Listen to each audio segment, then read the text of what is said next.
Jadi ada ceritanya dosen saya itu Pak Hairul Saleh di Fakultas Ekonomi itu, dia punya usaha, dia tarik itu mahasiswa-mahasiswa yang aktif. Aktif artinya bukan aktif sekedar kuliah toh, aktif macam-macam lah. Ditarik, ditarik jadi marketingnya. Dia ada perusahaan ini mas, perusahaan frozen food. Dari keluarga itu yang basic wira swasta dari ayah.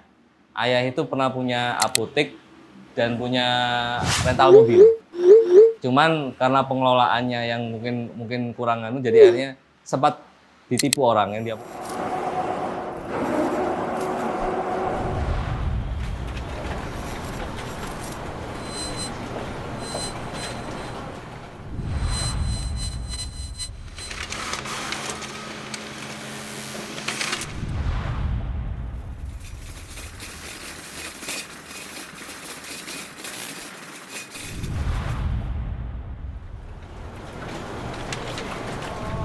أكبر الله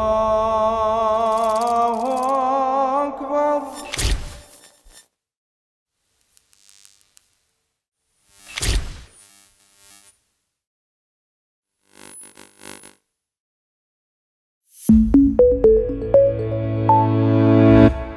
Assalamualaikum warahmatullahi wabarakatuh. Nama saya Arif Budi Wicaksono. Saya asli Surabaya. Kenapa kok bisa masuk ke Jember ke tahun 2002? Saya kuliah di Fakultas Ekonomi tahun 2002 sampai dengan 2007. Dari keluarga itu yang basic wira swasta dari ayah. Ayah itu pernah punya apotek dan punya rental mobil. Cuman karena pengelolaannya yang mungkin kurang jadi akhirnya sempat ditipu orang. Yang di apotek itu ditipu orang, entah gimana caranya, akhirnya dia berpindah ke pemilikan. Akhirnya ditipu orang, terus yang mobil juga gitu. Dari satu mobil sampai dengan 7 mobil. Sama ditipu orang juga, disewa 4 mobilnya akhirnya hilang. Jadi itu masa kecil kami itu, saya udah pernah melihat ayah jatuh bangun. Karena sejak kecil itu saya dibiasakan oleh orang tua mandiri. Bisnis pertama saya itu kelas 2 SD. Kelas 2 SD itu saya bikin kartu nama. Jadi kan saya diajarin komputer sama ayah. Setelah itu waktu masih SD itu diajarin komputer sama ayah, terus saya bikin kartu nama tuh. Ada template kartu nama saya bikin. Pakai kertas Buffalo gitu. Saya bikin satu lembar itu isi 10. Terus saya bagikan ke teman-teman. Kan lucu-lucu, ada kayak saya custom Donald Bebek kayak gitu-gitu. Saya kasih ke teman-teman contoh, mereka suka. Saya mau pesen berapa ini harganya? Mulai dari situ saya jual. SMA pun saya juga suka. Saya bikin event organizer, saya bikin acara sama teman-teman. Masih hanya 4 orang aja, itu SMA kelas 1 itu. Saya datangkan band coklat itu, pernah saya datangkan itu 4 orang. Jadi karena saya sering mencari, istilahnya waktu kecil, waktu SMA itu saya sambil ngeband, sambil IO dan sebagainya, itu akhirnya pendidikan saya jadi kurang dibandingkan kakak saya. Kakak saya pertama itu UNED, Fakultas Pertanian. IPK-nya bagus. Kakak saya kedua UNER, kedokteran. Terus saya. Jadi ketika SMA itu, saya kan sebenarnya lulus SMA tahun 2001. Cuman karena saya sering itu tidak macam-macam ngeband dan sebagainya, akhirnya UMPTN tahun 2001 saya nggak lulus, Mas. Tapi ini berkahnya. Ketika saya 2001 nggak lulus itu, keterima UMPTN negeri itu, saya kuliah di D1 Informatika ITS. D1, diplomat satunya. Jadi ya kayak kayak kursus gitu loh, Mas. Cuma yang pegang langsung di bawahnya ITS informatikanya. Di situ saya dipelajarin tentang bikin website, terus ngatur SEO. Nah, supaya websitenya jadi nomor 1 lah. Ini yang jadi bekal saya. Nah, ketika 2001 itu saya selesai D1-nya, saya 2002 ikut lagi UMPTN. Saya nyoba di UNED, Fakultas Ekonomi. Alhamdulillah keterima. Di 2002 itu tadi, begitu masuk itu pun saya langsung kerja nyambi. Karena ibu saya itu ngasih uang sakunya itu ngepres, Mas. Jadi menyamakan dengan kakak saya. Kakak saya kan sama-sama di UNED juga. Cuma kan pertanian. Kan beda ya, anak IPA sama anak sosial kan beda. Anak IPA tahu sendiri, ngekos 100 zaman dulu 50.000 aja udah dapat gitu loh. Kalau saya enggak, gengsi saya tinggi. Karena gaya hidup saya kan dulu kan IO lah sebagainya kan, gaya hidupnya wah lah. Jadi ibu itu ngasih sakunya disamakan sama emas. Saya nggak minta lebih saya, udah biarlah saya nggak apa-apa lah segini. Tapi ya kita yang seharusnya kos-kosan 50.000 paling mahal itu 100.000, saya dapatnya di Jalan Jawa 250.000. 250.000. Jadi akhirnya saya akhirnya nyambi mas. Saya nyambi karena saya basicnya IO.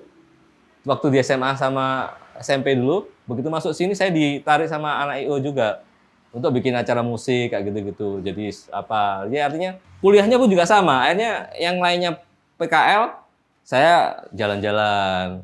Sampai akhirnya saya pernah pegang band. Jadi band indie namanya Abnormal. Abnormal itu bukan, saya sama seperti Abnormal yang cafe itu. Cuman Abnormal ini band metal. Di tahun 2004. Jadi pernah satu kompilasi sama Jirox. Jadi itu ketika itu 2004 itu saya handle band indie itu tadi Abnormal itu sampai akhirnya ikut kompetisi mas. Kompetisi menang nasional dan bikin album kompilasi bareng Jirox. Jirox jadi ceritanya Jirox itu kan sebelum dia jadi sekarang itu kan dia kompilasi juga satu festival dengan Abnormal. Jiroxnya juara 1, akhirnya dia dibikinkan album kompilasi bareng Abnormal sama dia bikinkan album sendiri. Jirox ceritanya. Nah, itu akhirnya kita tur ke beberapa kota. Saya ke Jakarta sama rekaman di Pai-nya Bongki Indra Pai itu, selain itu, Pai sama si Bongki waktu itu yang jadi musik direkturnya. Sampai akhirnya di kuliah itu bener-bener ya sama aja seperti SMA. Jadi keteteran. Tapi berkahnya Mas, alhamdulillah. Yang lainnya udah lulus itu mereka lulus masih cari kerja ya. Saya belum lulus sudah bekerja. Jadi ada ceritanya dosen saya itu Pak Hairul Saleh di Fakultas Ekonomi itu, dia punya usaha, dia tarik itu mahasiswa yang aktif. Aktif artinya bukan aktif sekedar kuliah toh, aktif macam-macam lah. Saya ditarik jadi marketingnya. Dia ada perusahaan ini mas, perusahaan frozen food. Frozen food, dia perusahaan frozen food. Saya ditarik jadi marketingnya, untuk handle mengembangkan frozen foodnya sampai tapal kuda. Jadi berkahnya itu mas.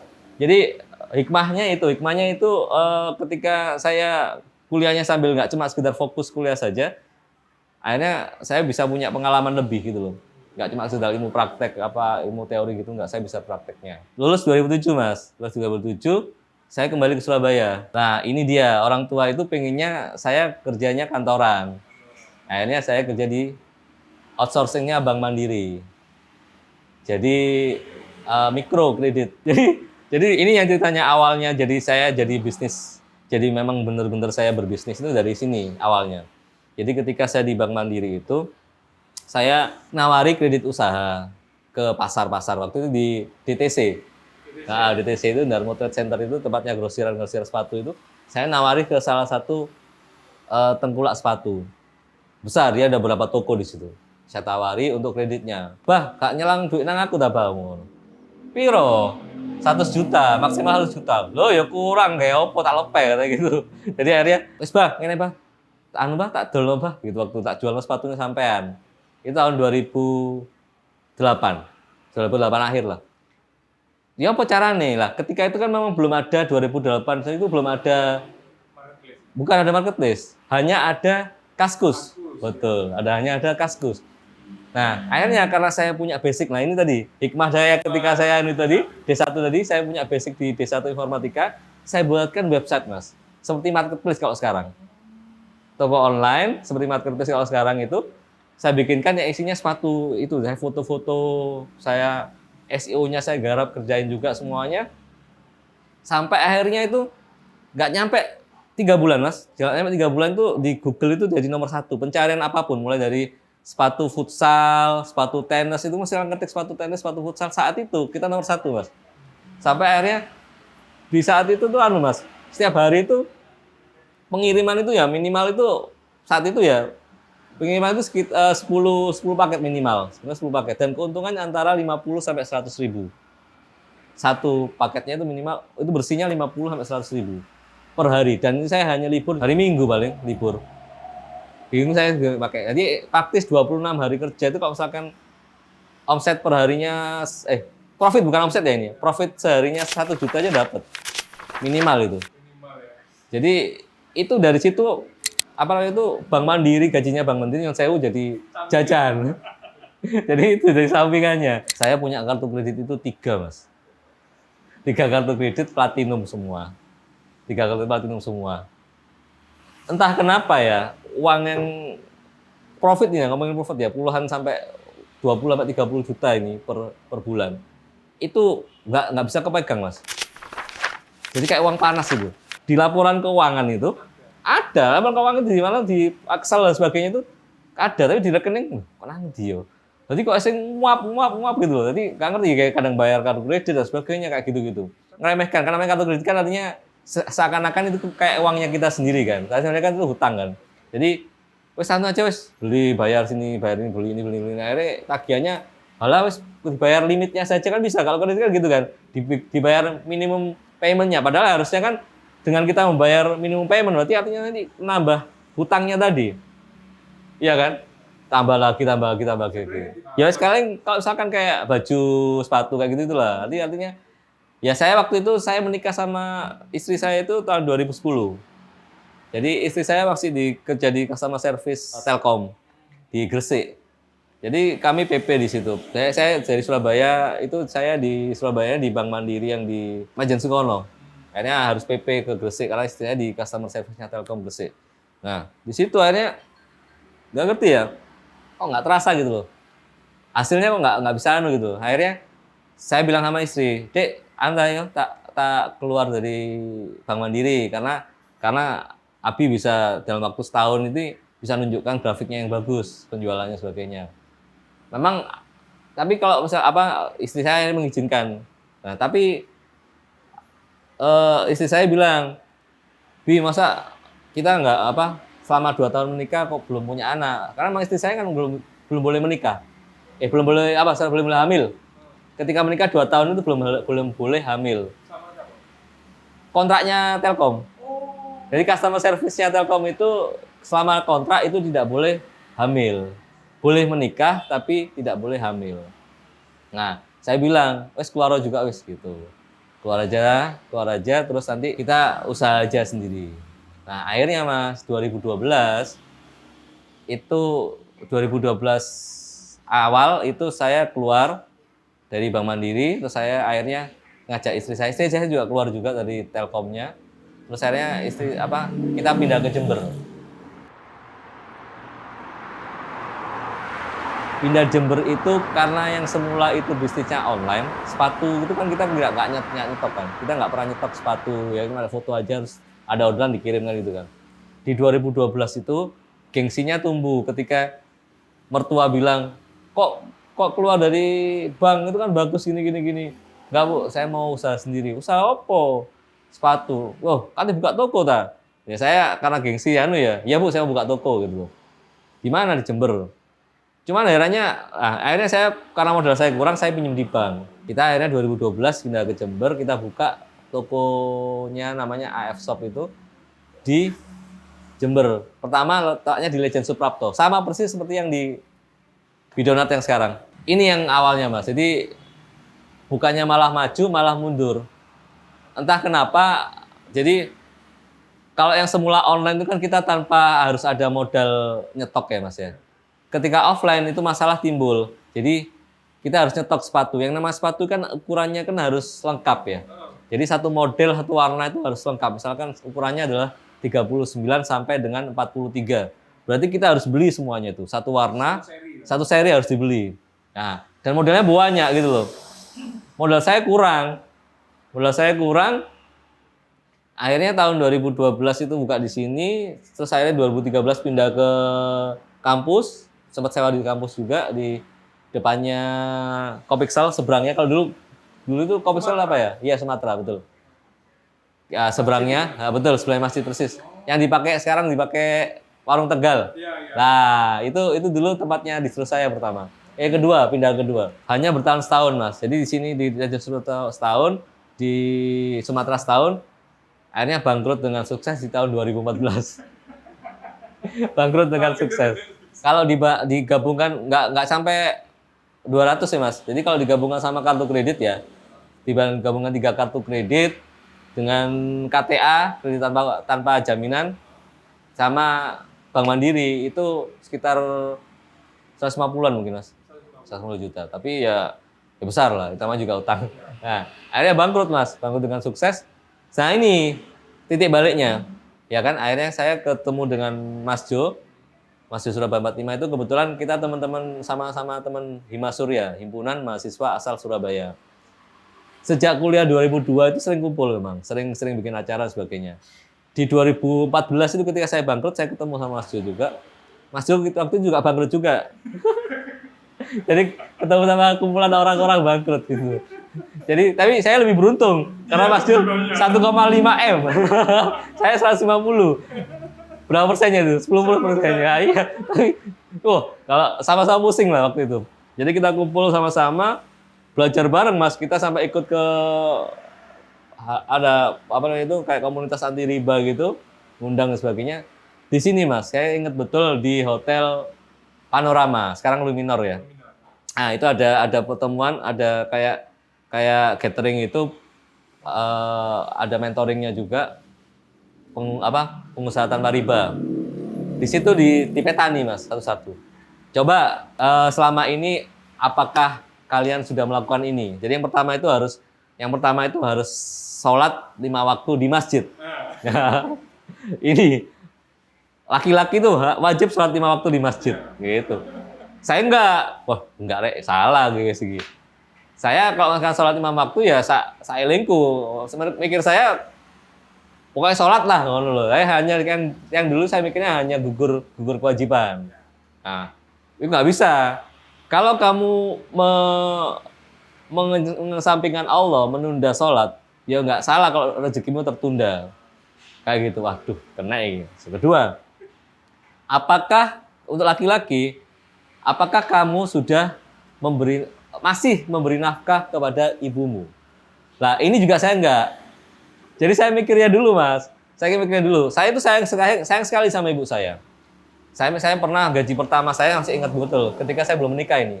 Gaji pertama saya itu, saya ingat betul waktu di Bank Mandiri itu, saya pulang, ibu saya kan suka mie godok Jawa gitu kan. Saya pulang, saya mampir ke mie godok Jawa, terus saya belikan di toko alat tulis toko itu, perkakas itu, saya belikan tepak gitu bentuknya love Mas kebetulan Mas. Bentuknya love. Saya masukkan mie godoknya di situ, kasih pita, taruh di meja makan.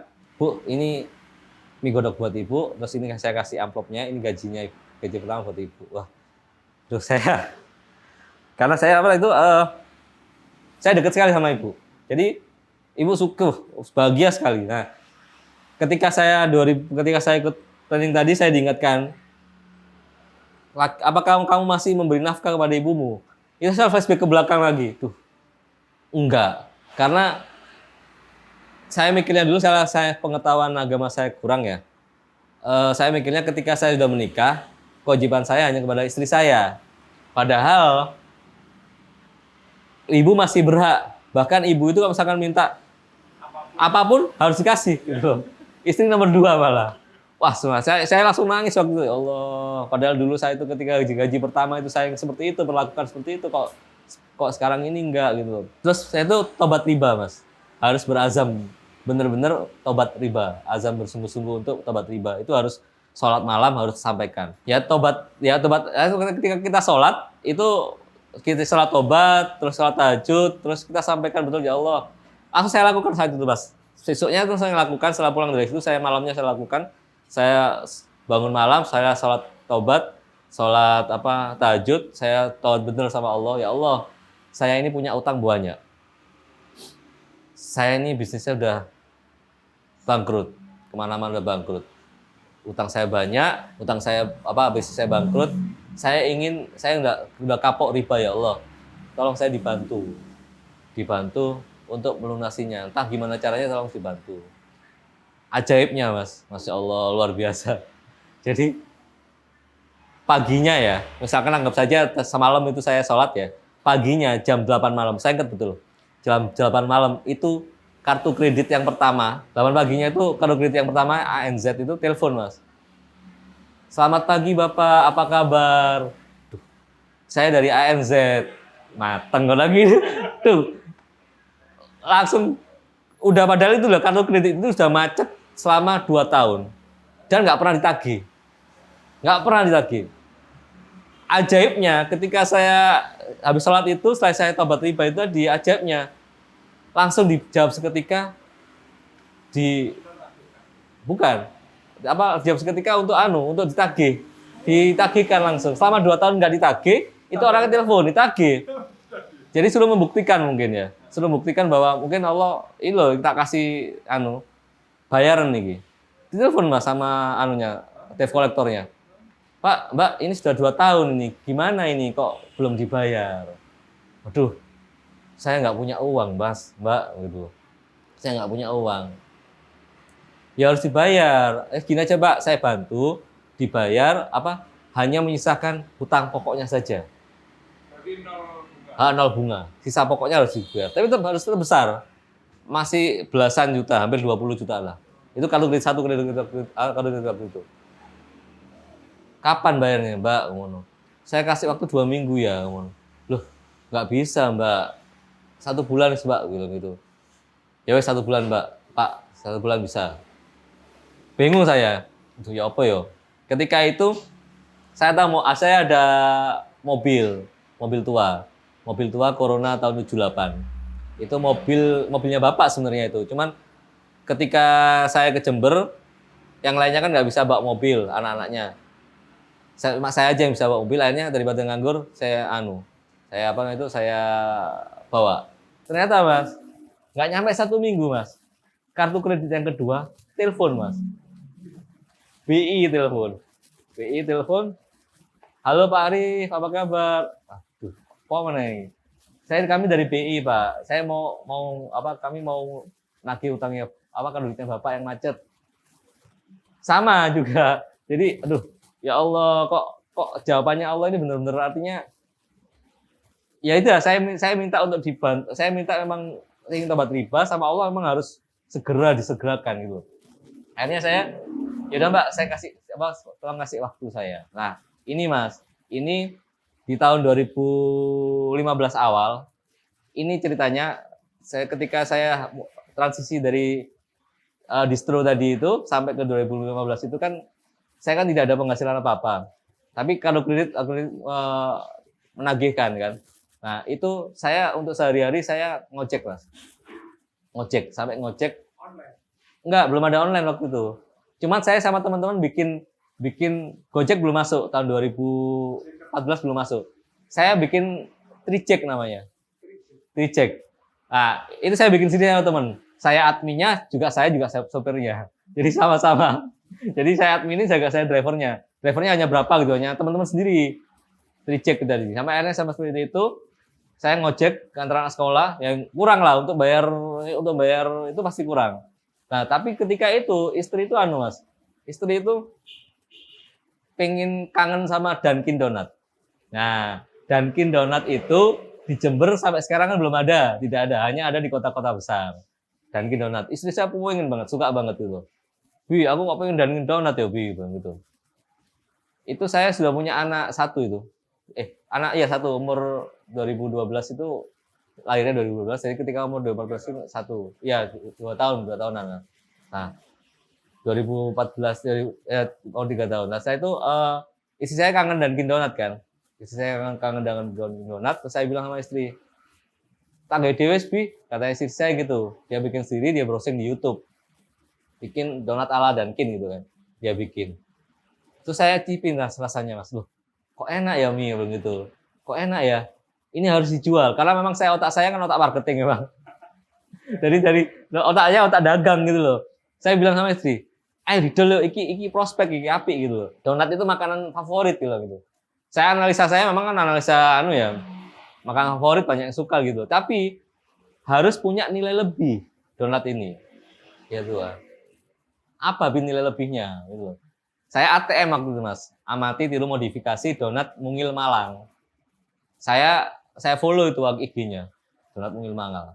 Donat Mungil Malang itu main donat karakter. Lah istri saya suka gambar. Nah, ayo Ismi bikin donat karakter. Sopo sing ngerti pesen? Ana duit piro bilang gitu. Ada duit 300.000. Itu Mas. Akhirnya gini, ayo bikin donat belanja bahan, terus bikin donatnya, terus kita bikin seolah-olah itu pesenannya orang. Ada sekitar 20 paket isi 12, itu isinya karakter seperti seolah-olah pesenannya orang. Jadi karakter Doraemon, karakter apa, itu ada Happy Birthday Sinta, itu imajinasi semua itu. Jadi saya foto karena saya tahu ya, itu saya nggak punya itu. 300.000 saya buat beli tepung dan sebagainya, terus saya kasih packing gitu. Packingnya pun kita pakai polosan gitulah, pakai stiker sederhana banget lah. Di foto, terus saya posting di Facebook, di grup-grup FJB kayak gitu loh. Alhamdulillah, ini siap kirim gitu. Siap kirim gini. Terus download karakter kayak gitu kan. Download karakter kayak gitu.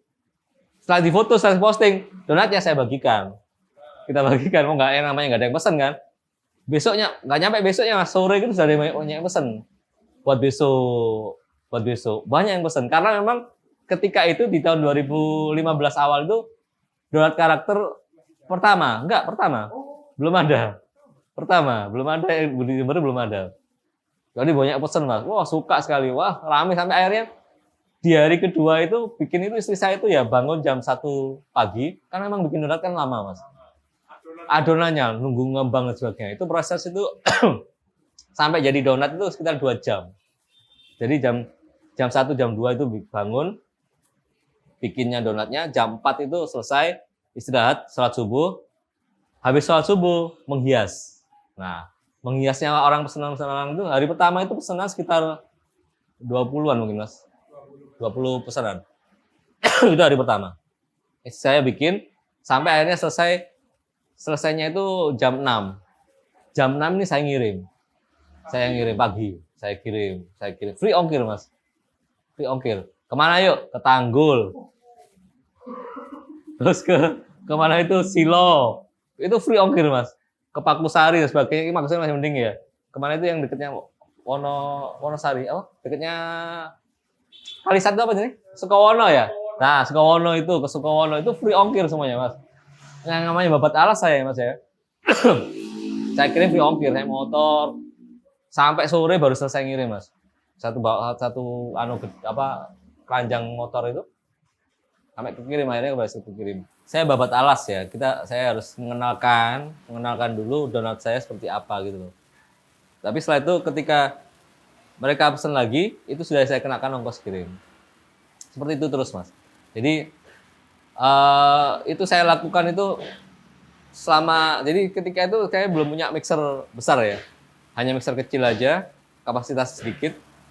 Akhirnya ini yang Mas, ini yang akhirnya saya bisa membantu menyisihkan. Jadi ajaibnya itu apa? Yang kartu kredit yang kedua itu tadi, yang nilainya hampir 20 juta juga, 15 jutaan lah, 15 jutaan. Nah itu dalam waktu 1 bulan, alhamdulillah bisa terbayar Mas. Jadi dari donat itu tadi, jadi terbayar ya, bayar semua itu. Nah itu selesai, saya mikirnya udah selesai mungkin ya, sudah selesai ya.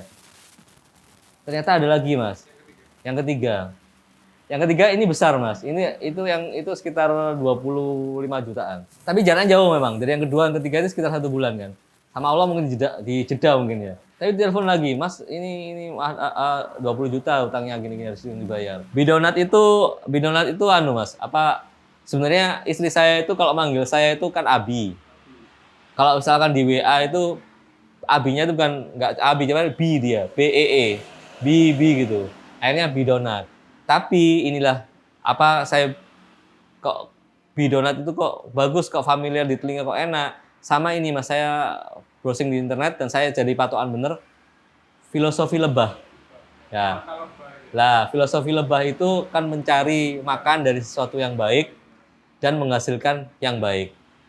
Itulah yang saya pegang betul, bahwa berkah dari semua keterpurukan itu tadi sampai akhirnya kami bangkit bisnis donat dari tanpa riba, dari modal 300.000 itu tadi. Saya ingatkan bahwa Bidonat ini harus menjadi usaha untuk mencari rezekinya kami dan menjadi saluran rezeki untuk karyawan kami dari sesuatu yang baik seperti lebah. dan menghasilkan hal yang baik bermanfaat untuk orang sekitar. Itulah jadi filosofi lebah yang kami pakai. Ketika itu memang saya memang orangnya kan tidak bisa diam. Tidak hanya puas donat saja seperti itu, tidak bisa. Nah, kebetulan saya ini hobinya saya bonek, Mas. Saya supporter Surabaya. Persebaya. Saya bonek. Terus saya gabung komunitas supporter gitu.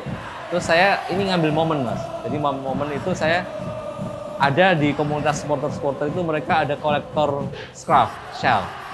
Nah, kolektor shawl ini saya gabung di komunitas Indonesian Football Scarf, IFSC. Nah, gabung di situ saya, Mas. Gabung di IFSC Indonesian Football Scarf, kolektor scarf nasional di Indonesia itu. Saya gabung itu sama saya gabung internasional. Jadi para kolektor shawl sepak bola yang biasa dibentangkan itu macam-macam klub itu saya gabung di situ. Mereka ini sukanya memang tuker-tukeran shawl. Jadi misalkan nih, jadi nggak hanya sekedar saya harus punya klub semua Liga Indonesia dia punya, Liga Malaysia dia punya, kayak gitu-gitulah. Mereka koleksi. Nah ini karena saya suka juga, saya akhirnya gabung. Hobi saya di situ kan, saya gabung. Di situ saya gabung, yang internasional juga saya gabung. Nah ini ya saya ngambil pundi-pundi uangnya agak besar, Mas. Dari apa, Mas? Saya jadi vendornya shawl, vendor shawl internasional. Nah ini dapatnya dari mana saya kenalannya? Ya ini tadi, saya kenal dengan kolektor-kolektor shawl internasional, saya bantu mereka, dan saya akhirnya tahu, ini pabriknya bikin shawl di Polandia di mana? Saya dikasih linknya. Ini Mas, ini apa bahasa Inggris ya? Ini linknya, Arif, untuk misalkan kita pesen di Polandia, di Turki di mana? Karena shawl made in Polandia, shawl made in Turki itu beda kualitasnya. Nah, terus saya hubungi via email ke websitenya si pabriknya shawl di Polandia, Turki, Italia, itu saya hubungi, Mas. Saya minta price list-nya. Ternyata saya ambil di situ bahwa untuk minimal pemesanan shawl itu satu desain itu 30 piece. Minimal. 30 piece, satu desain.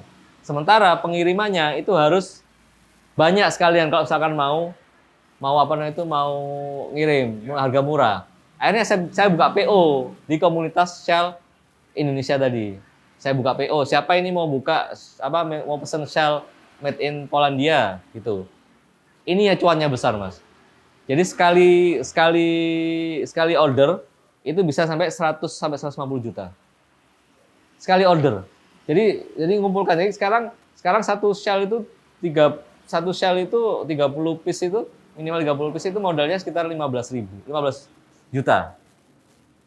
Satu desain 15 juta. Sekali order saya biasanya 10 desain. Jadi ngumpulkan orderan orang-orang. Dan itu memang modalnya bukan uang saya ya, modalnya memang modal amanah, Mas. Jadi ketika saya dulu basicnya di online shop itu tadi, itu kan benar-benar amanah, harus amanah betul yang kita jaga kan. Uang yang dulu yang di online shop tadi kan, yang sepatu tadi kan saya sampai ekspor ke luar juga kan. Itu transaksinya juga belasan sampai ratusan juta kan. Itu benar-benar ketika sell itu saya dipercaya betul sama teman-teman komunitas untuk handle pesanannya mereka. Itu omsetnya satu bulan ratusan, Mas. Ratusan juta, dan itu kalau andai kata saya niatnya jelek ya, ketika saya turun seperti itu, mau saya nggak kenal sama mereka. Saya hanya komunikasi saya secara dunia maya. Saya bisa kabur. Ratusan juta saya bawa, Mas. Mau saya sekarang kayak posisinya gimana? Saya posisi turun, kondisi keuangan juga sedang nggak bagus. Saya pegang uang segitu banyaknya.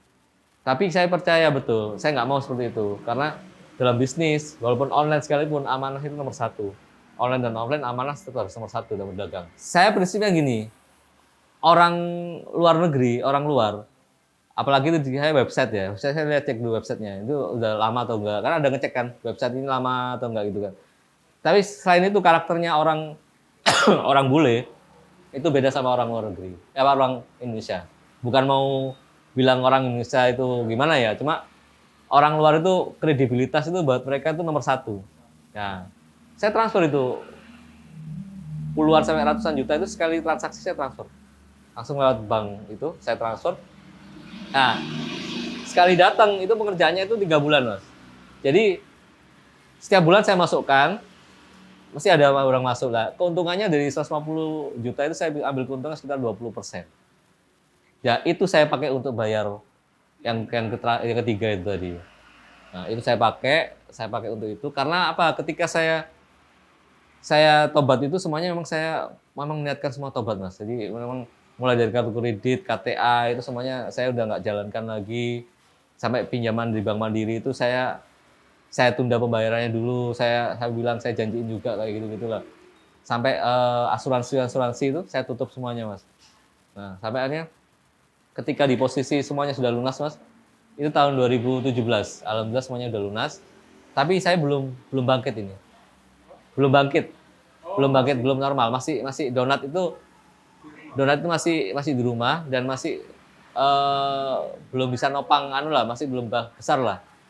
Nah itu di 2017 sama Allah itu ketika saya udah selesai utangnya, penghasilan yang besar itu tadi dari Shell tadi sama Allah dihentikan. Mungkin gini lah, ini kalau saya boleh bilang saya mengalami betul. Karena banyak orang bilang patahnya, rezekiku sing pas-pasan ae. Pas wayane ono pas ana. Ini saya ngalami seperti itu. Pas wae butuh sama Allah pas dikasih. Dan itu terjadi betul, Mas. Jadi sampai akhirnya ketika saya lunas utang itu sampai yang 75 juta terakhir yang paling terakhir di Bank Mandiri itu selesai lunas, itu ketika Shell itu tadi sudah dihentikan, Mas. Kenapa kok bisa dihentikan, Mas? Jadi ada kebijakan dari pemerintah bahwa pemerintah Indonesia bahwa import barang fashion dari luar itu ada minimalnya, ada maksimalnya. Nggak bisa dalam bentuk banyak. Misalkan baju Shell itu termasuk fashion dan itu nggak bisa banyak. Harus nggak bisa ratusan kilo nggak bisa, sedikit. Kalau misalkan sampai banyak itu disita sama negara. Nah, ketika itu Mas muncul peraturan itu. Dan ketika itu pula berarti saya harus selesai kan? Hutang saya juga sudah selesai.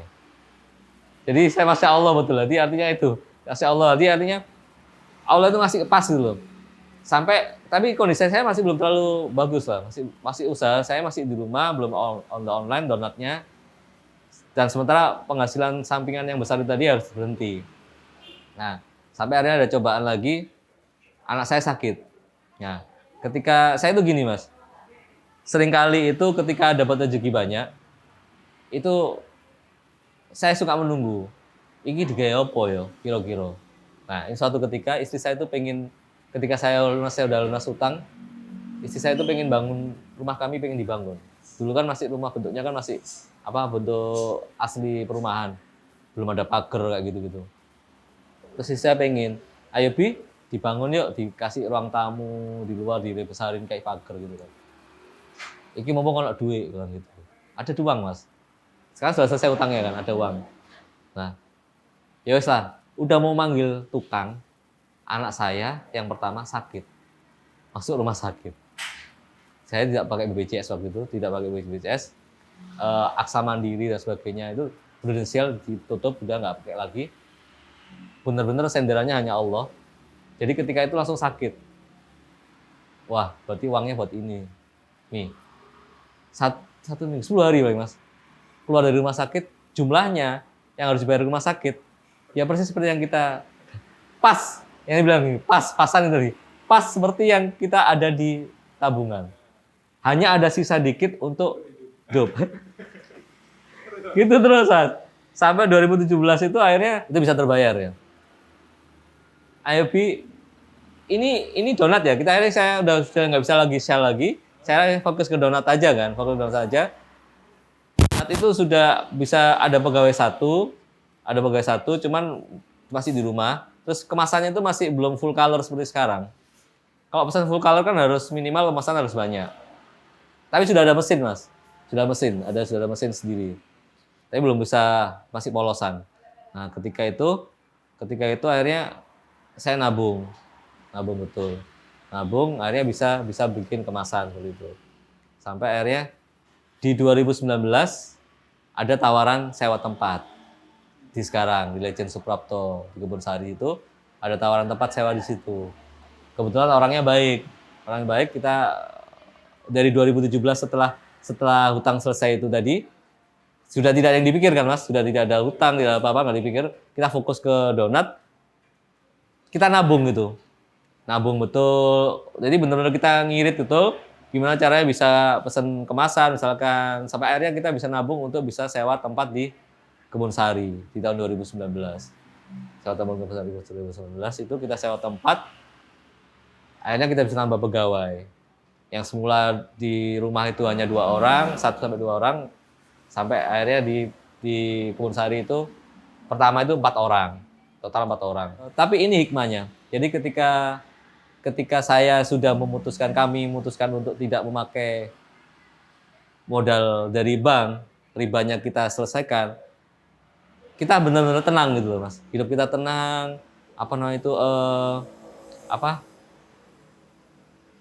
keuangannya, cash flow-nya juga lancar, karena kan kita tidak memikirkan pembayaran cicilan utang kan.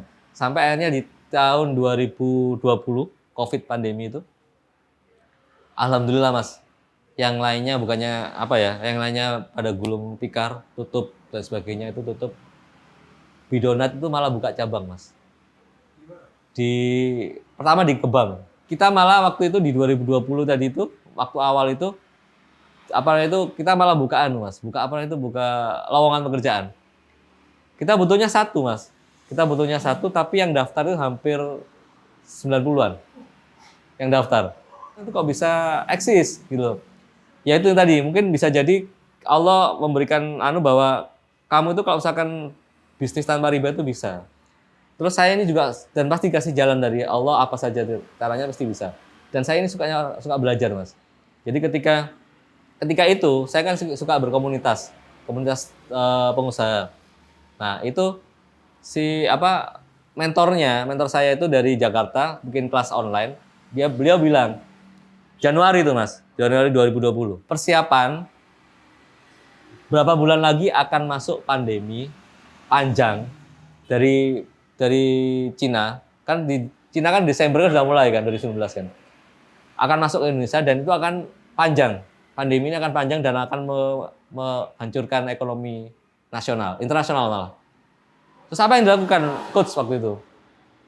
Kalau produk kalian bisa di-frozenkan segera. Itu bilangnya bulan Januari, Mas. Langsung Mas saya, Mas. Saya eksperimen Februari, donat ini bisa nggak di-frozen kan? Ternyata bisa. Bagus di-frozen. Akhirnya saya bikin jaringan distribusinya. Saya bikin 6 reseller di 6 kota. Saya bikin. Syaratnya nggak banyak-banyak. Cukup order 12 lusin aja udah jadi reseller. Itu Mas. Allah benar-benar ketika pandemi, kunjungan ke outlet itu jarang, udah mulai berkurang kan orang-orang di terbatas PPKM dan sebagainya. Anunya kita jalan, frozennya kita jalan. Dan karyawan itu yang lainnya pada mecat karyawan, kita malah ngerekrut baru karyawan untuk buka cabang yang di Gebang itu tadi. Jadi itu artinya bahwa sebenarnya berkahnya bisnis tanpa riba itu tadi. Jadi saya bersyukur sekali ketika kami di titik terbawah terus mengalami Allah membukakan jalan secara tobat riba dari riba dan sebagainya. Itu Allah membukakan jalan dari pintu yang sama sekali kami tak terduga. Dan sampai sekarang pun saya sama Allah seperti masih disayang. Artinya gini, kami nggak pernah punya tabungan yang berlimpah sampai seperti apa orang pengen beli mobil baru sebagainya itu kami ada sebenarnya. Cuma seperti karena kami seperti mengalami gini. Semua ini kan titipan ya. Jadi artinya kalau misalkan kalau kita belum mampu buka cabang kalau di bisnis ya. Belum mampu secara keuangan buka cabang, nggak usah dipaksakan untuk buka pinjam bank. Beli mobil baru misalkan. Kalau misalkan kita belum mampu, nggak usah pakai mobil biasa aja dulu lah. Mobil saya mobil lama, Panther tahun 94. Nah, ya seperti itu. Sebenarnya uang saya dibilang gini, sampean lo isok Mas asli nyilang untuk mobil saya anyar modal 20 juta sinto. Saya nggak mau seperti itu. Jadi kami itu nggak mau, karena kami pernah jatuh ya. Kami pernah jatuh ketika kami memaksakan diri, akhirnya mengikuti gaya hidup. Pastilah ada jalan, pasti ada hancuran di situ. Jadi, apalagi itu riba. Apalagi itu riba. Gak usah ngomongin riba lah. Secara mungkin misalkan orang, riba itu pasti dilarang sama Allah. Dan Allah memerangi orang yang dengan riba kan. Tapi secara logika saja lah.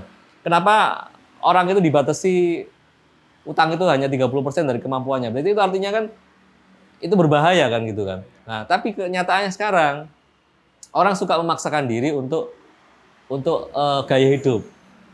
Ada uang berapa? Wah, mobilku pengen yang baru, beli. Cicilannya hanya segini kok. Itu kalau misalkan orang iya kamu sekarang mampu beli, mesti mampu bayar. Itu kan berapa tahun lagi? Apakah kamu mampu? Nah, Rumah sampai 15 tahun. Nah, rumah 15 tahun, 20 tahun, mobil 5 tahun kan gitu kan. Apakah mampu? Apakah kamu bisa jadi kamu nggak usah ngomongin besok. Kita berapa jam lagi kita nggak tahu kita seperti apa kan gitu. Ya wes, nggak usah maksakan. Itu yang saya pegang betul gitu. Mau saya kalau boleh bilang ya 8 tahun, ini kan tahun ke-8 Bidonat. Dengan hanya cabang satu dan cabang 2 sekarang. Cabang 2 tapi yang kedua ini modelnya outlet, boot lah.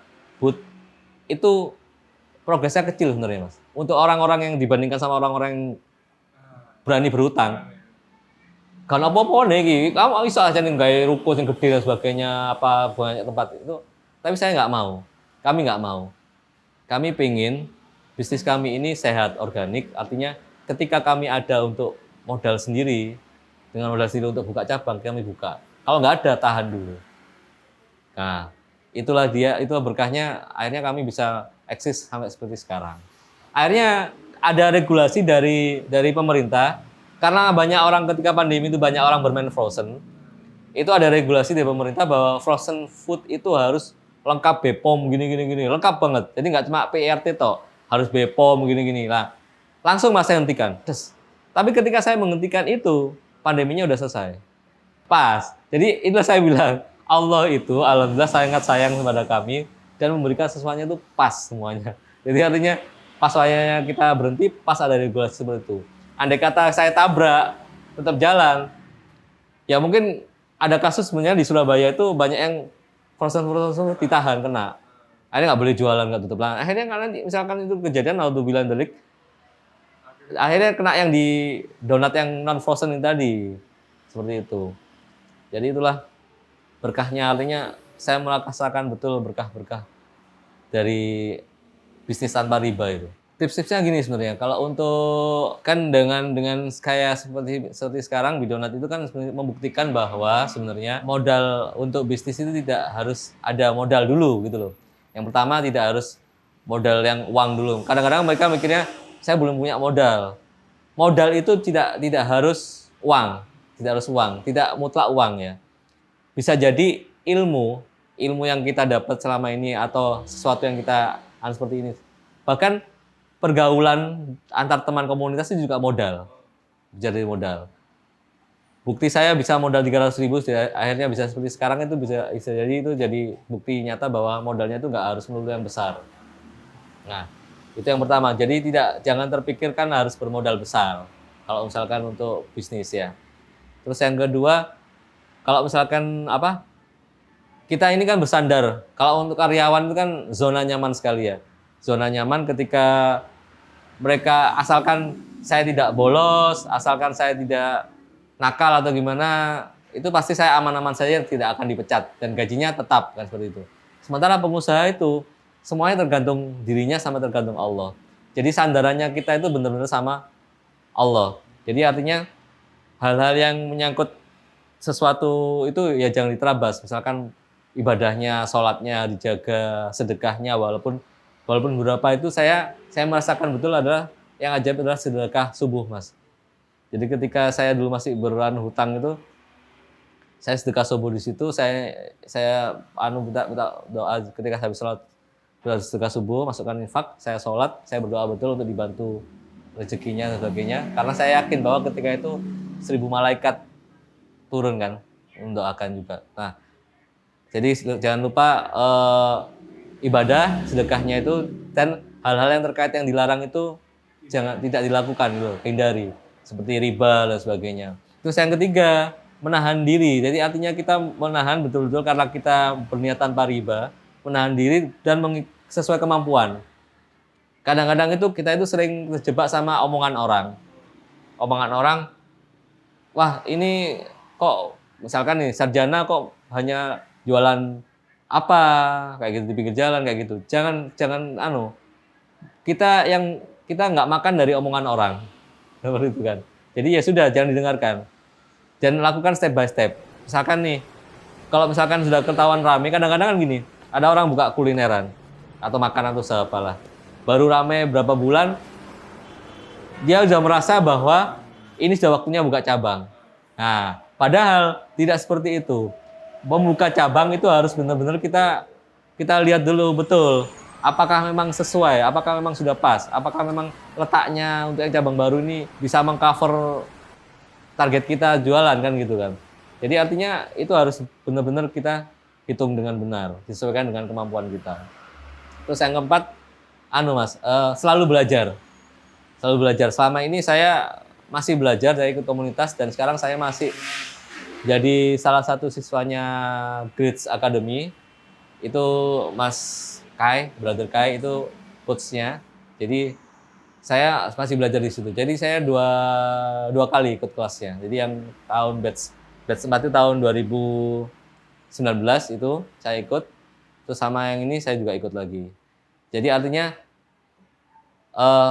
untuk jadi pengusaha itu tidak berpuas diri. Jadi tetap harus mau belajar dengan orang lain, harus mau mendengarkan masukan orang lain. Dan insya Allah kalau semua itu dilakukan, insya Allah akan prosesnya dinikmati saja dan insya Allah akan menghasilkan sesuatu yang indah nantinya.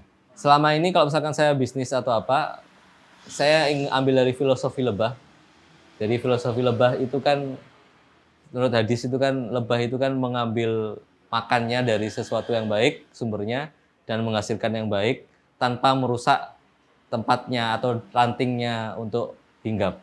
Ya, jadi kalau bagi prinsip saya, hidup saya harus mencari makan rezeki dari sesuatu yang baik, rezeki yang baik, halal thayyiban yang baik, dan menghasilkan sesuatu yang bermanfaat untuk orang sekitar tanpa harus merusak lingkungan sekitar. Itu yang saya pegang betul, filosofi lebah itu yang saya pegang betul.